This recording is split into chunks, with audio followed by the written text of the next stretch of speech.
Hi guys, welcome back to the 100 days of machine learning series. तो पिछले videos में हमने जाना था पांडास के कोड डेटा स्ट्रक्चर के बारे में, जिसमें हमने पढ़ा था डेटा फ्रेम के बारे में और सीरीज के बारे में।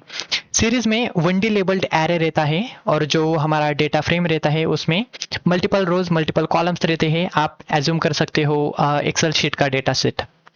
तो आज हम जानेंगे एक्चुअल में हम डेटा फ्रेम क्रिएट कैसे करते हैं, मल्टीपल वेज से हम डेटा फ्रेम क्रिएट कर सकते हैं। सो आज के इस वीडियो में हम वही जानेंगे। सो बिना समय गवाए चलते हैं कंप्यूटर स्क्रीन पर। तो सबसे पहले हम उस फोल्डर के अंदर जाएंगे जो फोल्डर हमने बनाया था पिछले वीडियो में, उसका पाथ कॉपी करेंगे। उसके बाद हम ओपन करेंगे एनाकोंडा प्रॉम्प्ट, उसमें सीडी करेंगे anaconda prompt. Anaconda prompt open होने के बाद हम सीडी करेंगे, यानी कि चेंज डायरेक्टरी, और जो पाथ कॉपी किया था उसको पेस्ट करेंगे कंट्रोल वी करके, एंटर करेंगे। हम उस फोल्डर के अंदर आ चुके हैं। इसके अंदर आने के बाद हम जुपिटर नोटबुक जो है, जुपिटर लैब है, आप कोई भी यूज कर सकते हो। जुपिटर नोटबुक, जुपिटर लैब आपके ऊपर डिपेंड करता है, पर मैं प्रेफर करता हूँ जुपिटर लैब को। तो मैं जुपिटर लैब को ओपन कर लेता हूँ। Jupiter space L, Jupiter space LAB, enter. तो आपके डिफॉल्ट जो ब्राउजर है उसमें जुपिटर लैब ओपन हो जाएगी। ओपन होने के बाद सिंपली मैं एक फोल्डर बनाऊंगा पाइथन का और इसको रीनेम करूंगा क्रिएटिंग डेटा फ्रेम। फर्स्ट सबसे पहले तो मैं इंपोर्ट करूंगा पांडास को। Import pandas S PD, shift enter.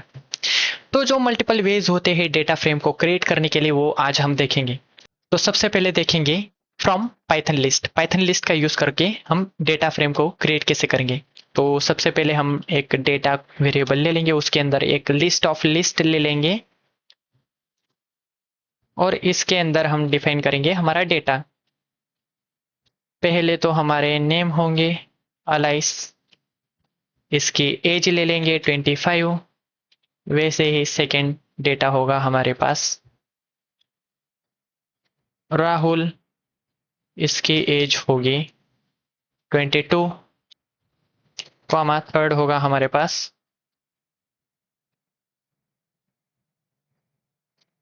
Nikita, इसकी एज होगी 30। ओह 1090 हो गया 30। ओके, तो मेरे पास डेटा जो लिस्ट ऑफ लिस्ट है वो आ चुकी है। अगर मैं लिस्ट ऑफ लिस्ट को प्रिंट करता हूँ तो मेरे पास आउटपुट आ चुका है। उसके बाद अगर मुझे इसे कन्वर्ट करना है डेटा फ्रेम में, तो मैं सिंपली एक डेटा फ्रेम का वेरिएबल लूंगा df करके और equals to pd dot data frame.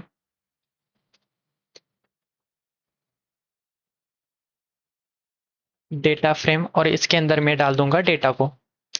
अगर आप लिस्ट ऑफ लिस्ट को कन्वर्ट कर रहे हैं डेटा फ्रेम को, तो भूले ना कॉलम्स को हमें रीअरेंज करना होता है, कस्टमाइज करना होता है। अगर हम कॉलम्स को कस्टमाइज नहीं करें तो 0 1 2 करके हमें कॉलम्स के नेम आ जाते हैं। जैसे कि अगर हम डीएफ को बिना कॉलम्स के प्रिंट करें तो मेरे पास आप देख सकते हो 0 करके एक ना कॉलम आया और दूसरा है 1 करके।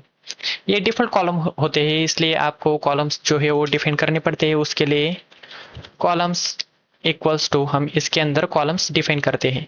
तो फर्स्ट कॉलम कॉलम मेरे पास होगा नेम वाला, और जो सेकेंड कॉलम है मेरे पास होगा एज का। अगर मैं अब डीएफ को प्रिंट करता हूं तो मेरे पास कुछ अलग आउटपुट होगा। जैसे कि मेरे पास नेम वाला कॉलम आ गया और सेकेंड कॉलम मेरे पास है एज का। तो इस तरीके से हम पाइथन लिस्ट का यूज कर डेटा फ्रेम क्रिएट कर सकते हैं। और सेकेंड है हमारे पास Python dictionary, dictionary of list, from dictionary of list. Dictionary का यूज कर हम डेटा फ्रेम कैसे क्रिएट करेंगे वो हम देखेंगे सेकेंड वन। तो इसे सबसे पहले यहाँ तो हम कोड लिख लेंगे। सेल हम डिलीट करेंगे। ये जो सेल है यहाँ पर हम लिखेंगे मार्कडाउन। तो यहाँ पर हम लिखेंगे पहला तो हमारे पास एक from first, from Python list, from dictionary of list shift inter. तो डिक्शनरी के लिए मैं पहले एक डिक्शनरी बना लूँगा डेटा का यूज़ कर कर। डेटा 1 करेंगे इसे, क्योंकि डेटा नाम के वेरिएबल को हमने ऊपर डिफाइन किया था। तो इसके अंदर मैं एक डिक्शनरी डिफाइन करूँगा। सो डिक्शनरी हम करली ब्रैकेट्स में लिखते हैं। तो फर्स्ट मेरे पास होगा नेम वाला कॉलम। नेम के कॉलम में मैं डिफाइन करूँगा मल्टीपल नेम्स। जो नेम्स होते हैं वो अलग अलग जो हमारे पास कॉलम्स रहते हैं वो उसमें डिफाइन हो जाएंगे। तो मैं नेम में लूँगा एक राहुल, और ये एक स्ट्रिंग है तो ये आएगी डबल कोट्स के अंदर राहुल, विशाल, रोहन, और है हमारे पास अनिकेत। तो मैंने 4 जो एंटिटी है वो एंटर कर दी है। वैसे भी अगर मैंने नेम में 4 एंटिटीज 4 रोज लिए हैं तो वैसे ही मुझे एज में भी 4 एंटिटीज लेनी होगी। अगर मैंने एंटिटीज 4 नहीं ली या उससे ज़्यादा उससे कम लिया तो मुझे एरर देखने के लिए मिलेगा। तो मैं यहाँ पर लगाऊंगा कॉमा। सो सेकेंड कॉलम हमारे पास होगा एज का। एज के अंदर हम डिफाइन करेंगे उनकी एज। तो राहुल की एज होगी 20, कॉमा विशाल की एज होगी 25, कॉमा रोहन की एज होगी 23, अनिकेत की एज होगी 30। ओके, ये फॉर्मेट को खराब करेगा, इसके लिए एज के बाद हम थर्ड कॉलम ले लेंगे सिटी का। कौन से सिटी से वो लोग बिलोंग करते हैं। तो सिटी के लिए मैं ले लूंगा पहली मुंबई, उसके बाद विशाल की सिटी होगी वडोदरा, रोहन की सिटी होगी धुले, अनिकेत की सिटी होगी सोलापुर। ओके, उसके बाद ठीक है, मैं 3 कॉलम करके कंटिन्यू कर सकता हूँ। अगर मैं डेटा 1 को प्रिंट करूँ, डेटा 1 शिफ्ट एंटर, तो मेरे पास एक पाइथन डिक्शनरी मिल चुकी है, लिस्ट ऑफ डिक्शनरी। तो अगर मैं इसे कन्वर्ट करना चाहता हूँ डेटा फ्रेम में तो सिंपली मैं एक डिफ नाम का वेरिएबल लूंगा। उसके बाद pd dot data frame, data frame में मैं डाल दूंगा डेटा 1 को शिफ्ट एंटर। अगर मैं df को प्रिंट करूं तो मेरे पास डेटा आ चुका है। नेम का एक कॉलम है, एज का एक कॉलम है, सिटी का एक कॉलम है। ओके, तो राहुल की एज है 20, सिटी है मुंबई। वैसे ही विशाल की एज, उसकी सिटी। अगर मैं यहाँ पर एक जो क्वांटिटी है और एक जो डेटा है उसको कंट्रोल एक्स कर दूं, शिफ्ट एंटर करूं और इसको शिफ्ट एंटर, देन df को मैं शिफ्ट एंटर करता हूं तो मेरे पास आप देख सकते हो एरर आ चुका है। क्योंकि जितने भी हमारे पास एंटिटीज है उतने ही हमारे पास उसके रिलेटेड जो एंटिटीज है वो होनी चाहिए। अगर हमारे पास नेम के कॉलम में 4 एंटिटी है तो एज के कॉलम में भी 4 ही होनी चाहिए, सिटी के कॉलम में 4 ही होनी चाहिए। अगर वो खाली है और जो एम्प्टी है तो भी चलेगा, पर उसके जगह पर कुछ ना कुछ होना चाहिए। तो हम इसे कंट्रोल Z करेंगे, shift enter, shift enter, df को शिफ्ट एंटर, तो हमारे पास आ चुकी है। उसके बाद थर्ड है हमारे पास from numpy array। Okay, from numpy array, shift enter.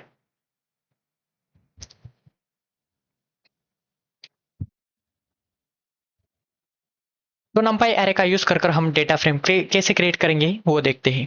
पहले तो मैं एक एरे बना लूंगा, arr equals to np dot array, उसके अंदर मैं लिस्ट ऑफ लिस्ट ले लूंगा। इसके अंदर मैं लूंगा पहले तो 1, 2। ओके, तो उसके बाद मैं ले लूंगा और एक 3, 4। अगर मैं इसे प्रिंट करूं तो मेरे पास एरर आया, जाहिर सी बात है क्योंकि मैंने numpy को इंपोर्ट नहीं किया है। सो हमें इंपोर्ट करना होगा, import numpy as np, shift enter. अगर मैं एरे को प्रिंट करता हूँ arr शिफ्ट एंटर तो मेरे पास एक एरे आ चुका है। अगर मैं इस एरे को कन्वर्ट करना चाहता हूँ डेटा फ्रेम के लिए, सो वैसे ही हमने जैसे ऊपर किया था डेटा फ्रेम क्रिएट कर उसमें एरे का वेरिएबल डालेंगे तो हमारे पास डेटा फ्रेम क्रिएट होके आ जाएगी। So df equals to pd dot data frame, उसके अंदर हम डालेंगे arr को, एरे को, देन हम प्रिंट करेंगे df को शिफ्ट एंटर, तो मेरे पास डेटा आ चुका है। इसे आप एक मैट्रिक्स के तरह जान सकते हो। जो मेरा फर्स्ट डेटा था 1,2 वो मुझे फर्स्ट रो में मिल चुका है, उसके बाद 3,4 मुझे एक सेकेंड रो में मिल चुका है। तो यहाँ भी हमें कॉलम्स को डिफाइन करना पड़ता है numpy के अंदर। सो सिंपल सी बात है, अगर आप प्रिंट कर रहे हो तो आपको कॉलम्स लगाने पड़ेंगे। कॉलम्स इक्वल्स टू, मैं कस्टमाइज कॉलम्स मेरे हिसाब से ले सकता हूँ, तो मैंने अगर ले लिया ए, फर्स्ट रो के लिए A and sorry first column के लिए ए नेम और सेकंड के लिए बी। अगर मैं शिफ्ट एंटर करता हूँ तो मेरे पास कॉलम्स के नेम चेंज होके आ चुके हैं मेरे कस्टमाइज कॉलम्स। तो उसके बाद हम देखेंगे एक्सेल फाइल को हम कैसे इंपोर्ट कर सकते हैं और कैसे डेटा हम एक्सेल फाइल में से लोड कर सकते हैं। तो उसके लिए हम पहले तो यहाँ पर लिख लेंगे फॉर फ्रॉम एक्सेल फाइल्स। तो सबसे पहले मैं एक एक्सेल फाइल बनाऊंगा उस फोल्डर में जो फोल्डर बना लिया है पांडास का, उसके अंदर मैंने एक्सेल फाइल एक बना ली ही डेटा नाम की। उसके अंदर मैं डेटा एंटर करूंगा, name first column, second column age और थर्ड कॉलम सिटी। तो मैं नेम यहाँ पे डिफाइन कर लूंगा राहुल, उसके बाद रोहन, उसके बाद अनिकेत, उसके बाद स्नेहा, उसके बाद प्रियंका।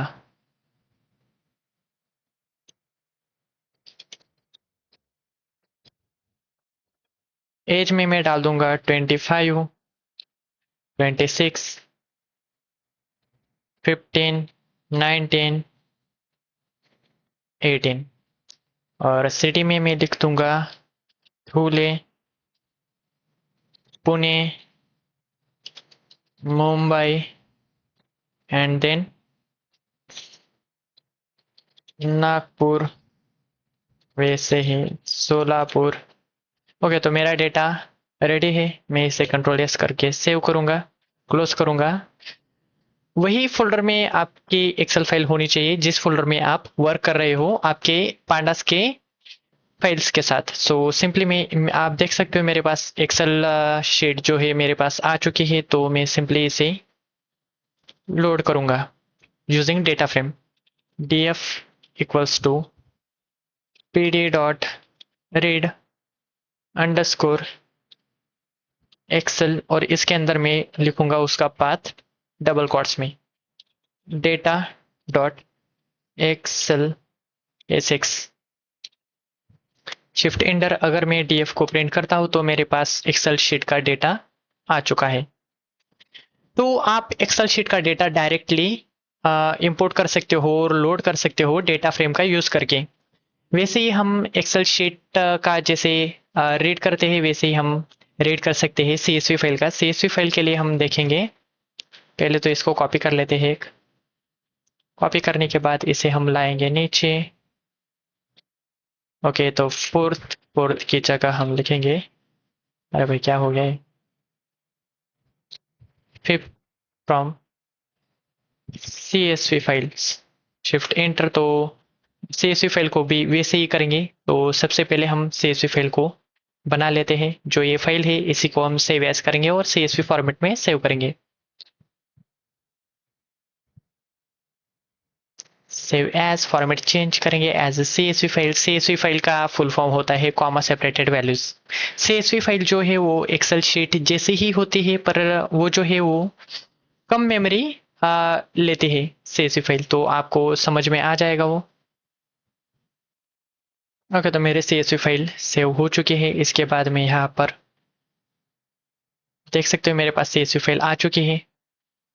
और अगर हम कंपेयर करें CSV फाइल को और डेटा की जो एक्सेल फाइल है उसको, तो as compare to CSV file हमारी जो एक्सेल शीट होती है वो ज़्यादा मेमोरी कंज्यूम करती है, जैसे कि आप देख सकते हो साइज़ जो है वो 8.70 KB है और CSV फाइल की जो साइज़ है वो 104 बाइट्स है सिर्फ।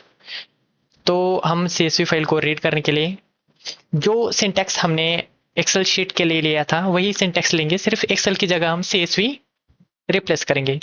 df equals to pd dot read underscore CSV के अंदर हम पाथ डालेंगे CSV फाइल का।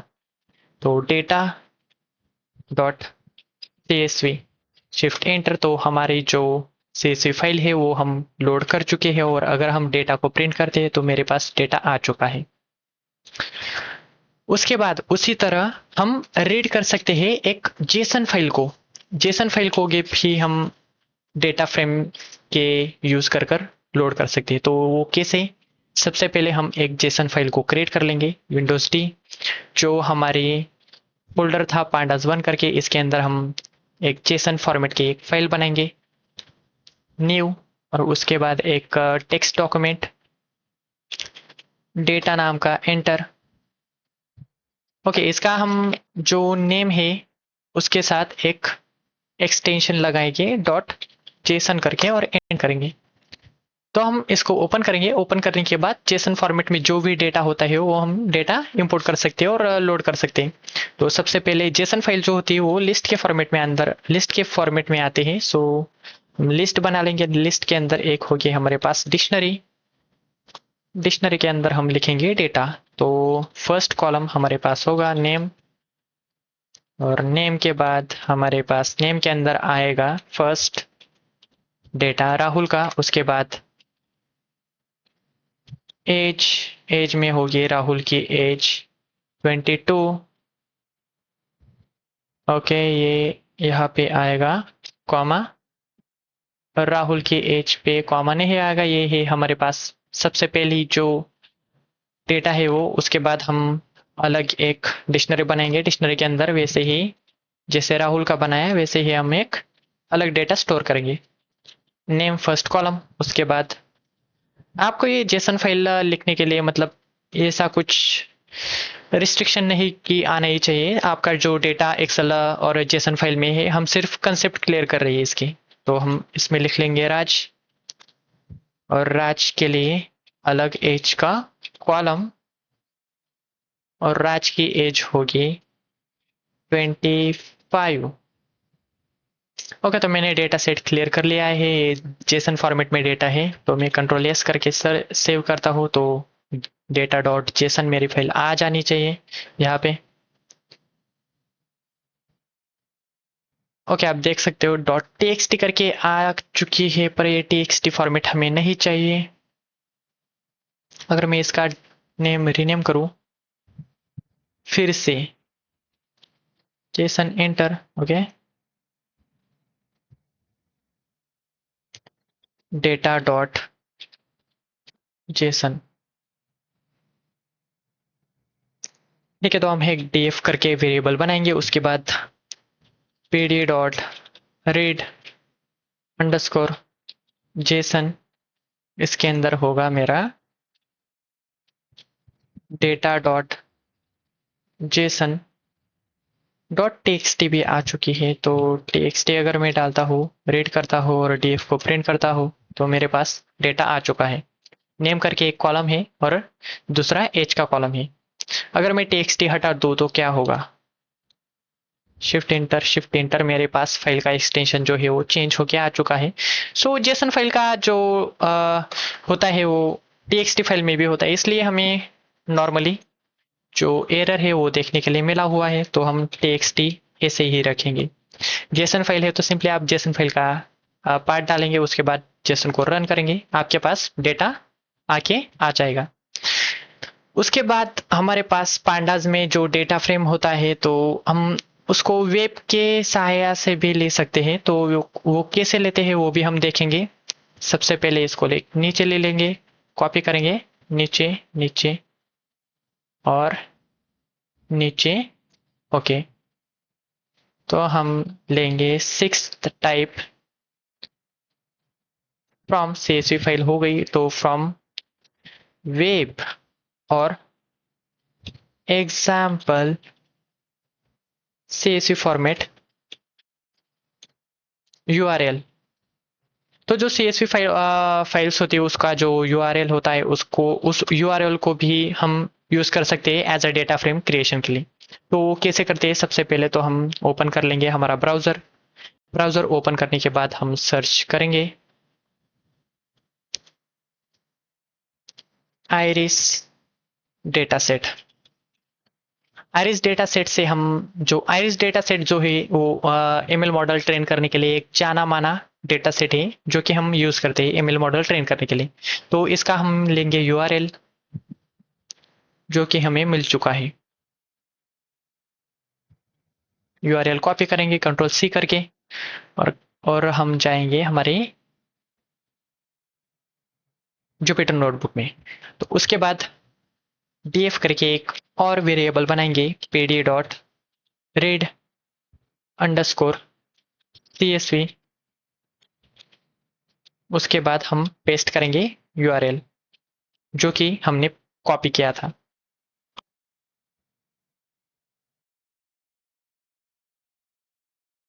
ओके, तो मेरे पास डेटा सेट आ चुका है और आप देख सकते हो मेरे पास अलग अलग कॉलम्स है। उसके बाद जो आइरिस का डेटा सेट है वो लोड हो चुका है यूजिंग URL।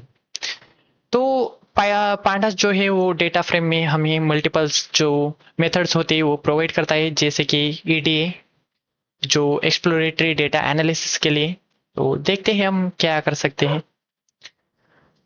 सबसे पहले हम डिफाइन करेंगे EDA शिफ्ट इंटर, सॉरी इसको हमें मार्क डाउन लेना पड़ेगा।